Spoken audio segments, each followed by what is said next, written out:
All right, so the process, this is a funny meeting because it happens once a year. So I'm going to call the meeting to order and we are going to elect a chairperson for the meeting. And I am happy to do that if there is a nomination in a second.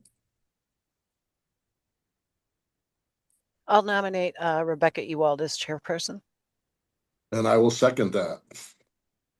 Or could we, in the alternative friendly amendment, transition that to Anne McCaig?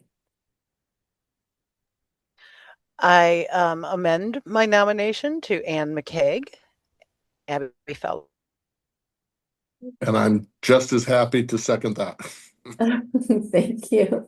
So we have a first and a second for nominating Village President Anne McCaig, myself, to chair the meeting this year. Any discussion? Hearing none, all those in favor say aye.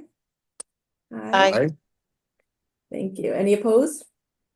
All right, motion carries. And the second nomination that we will, or appointment that we will take up this year is to appoint the public member. For that, I would like to introduce you to Ms. Liz Nelson. She is an outstanding community member serving as one of the admins or moderators, I guess, of a very positive Facebook group called Shorewood Community Network that focuses on care and action for over 4,500 of its members, maintaining a civil environment and caring environment in a social media environment that sometimes is not. So that's how I'm most aware of Liz Nelson. And I invited her to serve in this role because she is somebody with an incredible amount of insight and observation for this into this community. And so I think, and a willingness to learn about the intricacies of village policy and what gets people so worked up about it and how to educate and diffuse such said worked upness, a technical term. So anyway, with that, I would like to make a motion to appoint Liz Nelson as the community member for the 2026 Joint Review Board meeting. So moved. Right, I'll actually take that as a second. So I'll take the nomination, seconded by Abby Fowler. Any discussion? No. All right, hearing none. All those in favor say aye. Aye. Any opposed? Motion carries. Liz Nelson is our public member for 2026. Thank you. So at this time, we will review the annual PE-300 reports and the performance and status of tax TID number 3, 4, and 5. A packet was provided to you, a digital packet, and so hopefully you had a chance to open that, take a look, advance any questions that you have, but barring none, we can take any questions now. I will ask Christina Dahmer if you have anything overall to say. I mean, we can say that the TIDs are performing as expected and projected to close on time or if not before, which is always the best case scenario, and that we use conservative modeling to estimate that. But I will let you comment further. Yeah, just as a quick kind of like a headline, if you will, the village's TIDs collectively generated about $2.9 million in tax increment during 2025, and they ended the year with roughly 13.7 million in combined fund balance. And so this, continues to place the village in a very strong position as we evaluate future TID possibilities and how we utilize these resources.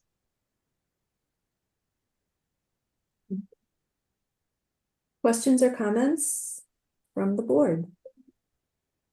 I just have a comment that seems to be, looks to be like a fairly healthy fund balance.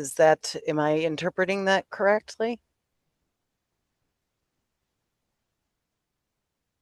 All three TIDs do maintain positive fund balances. Yes, that's correct. But I believe there are planned activities and there's further detail in each of the annual financial statements that have been filed. We are currently working on the 2025 audit, so that has not been completed. But as that comes out, you'll see where those ending balances are being used. But if you wanted to reference the 2024 fund balances, you could do so. Great, thank you. No And I problem. believe this year, for those of you who are, have noticed that North Oakland is under construction, that project is being paid for by TID 5, or is it 4? TID 5. So that is a great benefit to our property owners, as that does not, that doesn't have to be financed with general debt and then be part of the tax levy. So that's just one example in real time about how having active TIDs can assist us in ways that help our taxpayers now, in addition to when the TID closes and that increased increment flows to the general fund.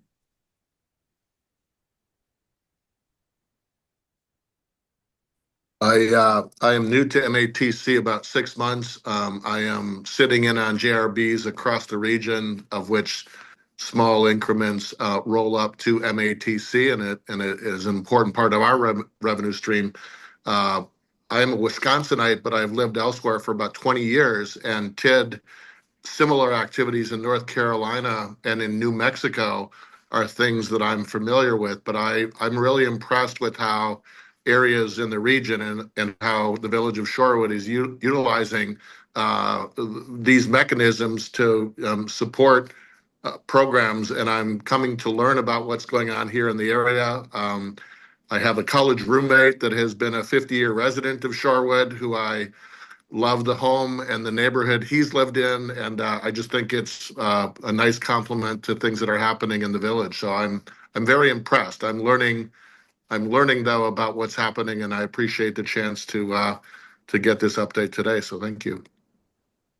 Thank you. That's great to hear, Jeff, and a really welcomed perspective, because I think MMAT is what MATC is one of our partners, that we have less contact with on a regular basis, whereas county and school district, obviously, there's more interaction. So really helpful to have that feedback, and I look forward to relaying that to our village board in its entirety. And we're always eager to have more conversation and look for ways to partner. Thanks. And who's your college roommate? That's what I was going to ask. His name is Tom Moore, Moore. Mhm. Yeah, I think we just appointed him to something. But anyway, maybe it's a different one. But I hope you did. He's lived on Ardmore for as long as I know. And I think he's a very happy resident who probably doesn't do much other than mind his own business, I'm afraid. But anyways, I love the area, and my wife and I may purchase a home in the area, and Shorewood is certainly a place that we're curious about, but it's pretty lovely. And I know that my friend Tom has been very happy living in the area. That's great. Liz, any questions or observations that you'd like to share? I don't want to put you on the spot. No, I'm good. I'm taking it all in, and I too love Shorewood. So Mhm. All right. going on 40 plus years living in the village. So, and I'm only 45. So there you go. Yeah, you have a deep memory, clearly. All right. Well, with that, I would close item 3 and move on to item 4, which is to consider the resolution acknowledging a filing of annual reports in compliance with the annual meeting requirement. Is there a motion?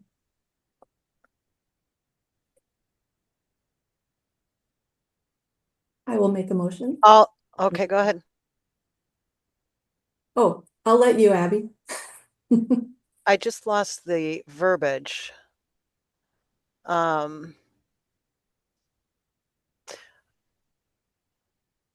can say I'm okay. I move to approve the resolution acknowledging filing of annual reports in compliance with annual meeting requirements. I second the motion. Right, we have a first and a second. Any discussion? None. Hearing none, this will be a roll. Oh, will it be a roll call vote or is it just voice? Just a bit. All right, all those in favor say aye. Aye. I Any opposed? Motion carries 4-0. And with that, I would take a motion to adjourn. So moved. Second. All right, any objections? Therefore, hearing no objections, we stand adjourned at 4:15. Very efficient meeting, folks. Not my favorite kind. All right, thank you so much. Really nice meeting you, Jeff. Thank you all. Thanks, everyone. take care. Have a good weekend. Bye-bye. Bye.